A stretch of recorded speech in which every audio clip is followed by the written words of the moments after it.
Rubber goods assembler. Now there's a job title you don't hear every day. I mean, it's not exactly the first thing that pops into your head when you think dream career, is it? But you've brought some role catcher resources to our little deep dive here. So something tells me there's more to this than meets the eye. You got it. It's always interesting to me how these jobs that most people don't even think twice about, Mhm. how these jobs actually kind of hold the world together. So what's got you curious about rubber goods assemblers?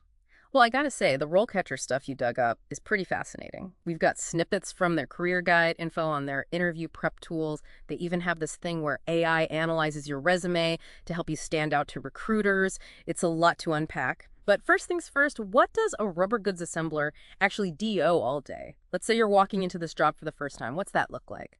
Okay, so picture this: you're on the factory floor, right? Yeah. It's kind of bustling. There's that hum of machinery in the background. Now, you're not building things from scratch, more like putting on the finishing touches. The career guide mentions things like attaching buckles to swim fins or maybe putting the finishing touches on water bottles, you know, fastening, wrapping tape.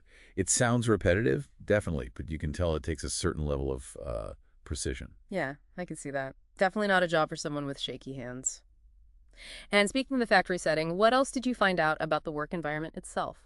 Well, they don't really sugarcoat it, that's for sure. They're very upfront about it being, standard factory conditions. So probably gonna be noisy. You might be wearing safety gear, and it sounds like you're on your feet a lot, potentially lifting heavy stuff. Not exactly a desk job. Okay, so you need to be ready to put in a little bit of physical effort. Gotcha. But here's something I found really interesting. They included these testimonials from people at all different levels, from entry level all the way up to like senior people. I'm curious, what'd you find about how the role actually evolves over time? You know what stood out to me? The progression. There's a very clear path of responsibility. They start you off with the basics, the basic assembly tasks, and then as you gain experience, you move on to more complex products. Start doing quality checks, and eventually you can even be the one leading teams, coming up with ways to improve those processes, training the new hires.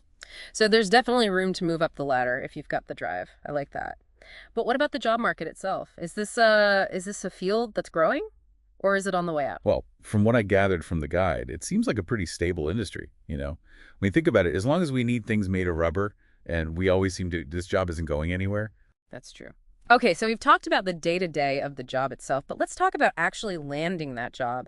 The role catcher resources you found, they're not your typical job board, are they? No, not at all. They've got some pretty cool features. Got to give them that. Like they've got a ton of resources just in general, practicing interview questions, getting your resume looking sharp. But the thing that really caught my eye was this AI-powered analysis they talked about. Yeah, okay, let's break that down a bit. AI-powered analysis. What does that even mean when it comes to, applying for a job? So you upload your resume, right? And their AI, it analyzes everything, compares it to actual job descriptions, and then it tells you exactly what skills to highlight to catch a recruiter's eye. Wow, okay, that's pretty impressive. It's like having a secret weapon or something. They also mentioned this reverse matching thing with employers. What's that about? It's pretty cool, actually. Mm. So this is instead of you like sending out a million applications and hoping for the best, employers can actually use RoleCatcher to search for candidates based on their skills and experience. So they could actually find you based on your profile and reach out. Exactly. That's amazing. This Yeah. takes a lot of the pressure off, that's for sure. Okay, so let's say you make it past the AI and the reverse matching and all that. You still got to do the interview, right? What did they have to say about interview prep?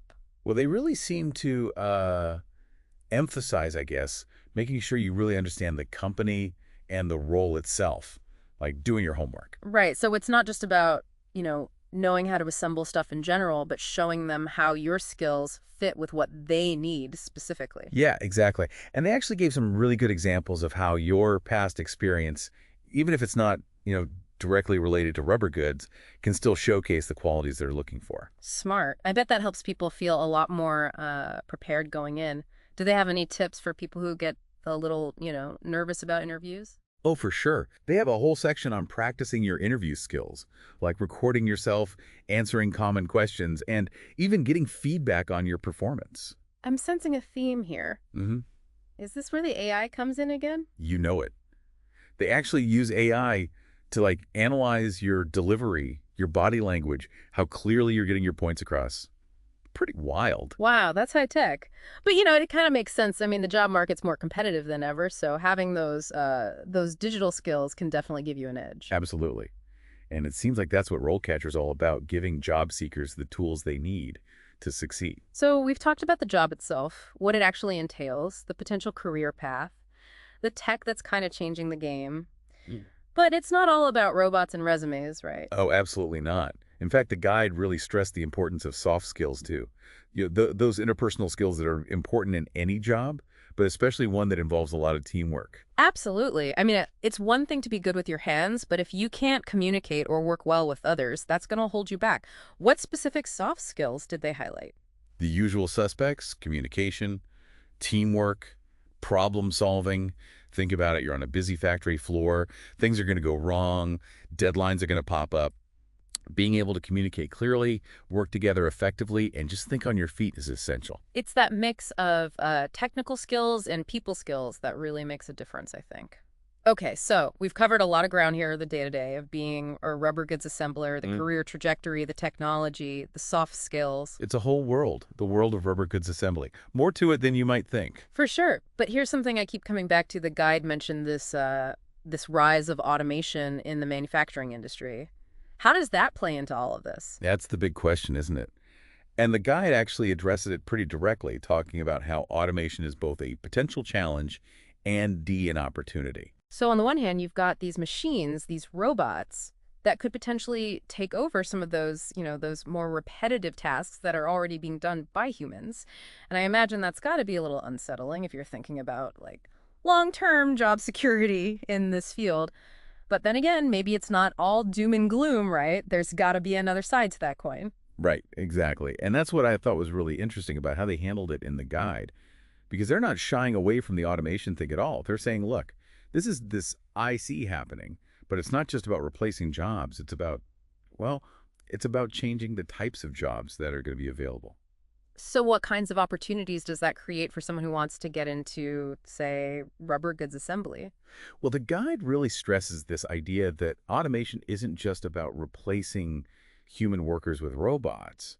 It's about creating a need for skilled workers who can, operate those robots, maintain them, troubleshoot problems when they arise, that sort of thing. So now it's not just about being good with your hands. You got to be tech savvy too. Exactly. I mean, imagine being able to program a robotic arm on an assembly line, or knowing how to troubleshoot a software glitch that's holding up production. Those are valuable skills, and they're only going to become more in demand as automation keeps advancing. It's kind of like a 21st century twist on that old learn a trade advice.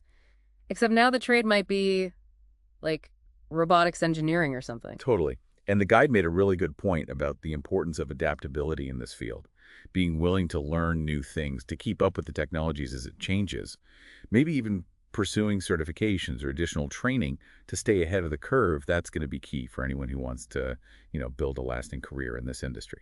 So for our listener out there who's been on this little deep dive with us today, what's the one big takeaway you hope they walk away with?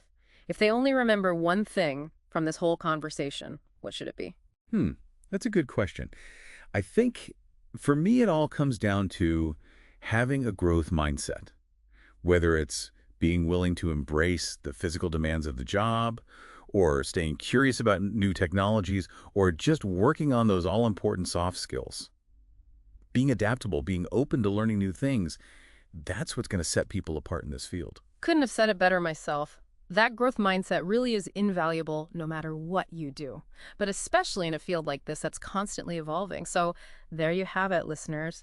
We've journeyed into the world of rubber goods assembly, explored the ins and outs of the job itself, talked about the tech that's shaking things up, and even touched on the importance of, good old-fashioned human skills. Who knew there was so much to uncover? More than meets the eye, that's for sure. Absolutely. Well, that's all the time we have for today, but don't worry, we'll be back soon with another deep dive into a fascinating career path. Until then, stay curious, and we'll catch you on the flip side.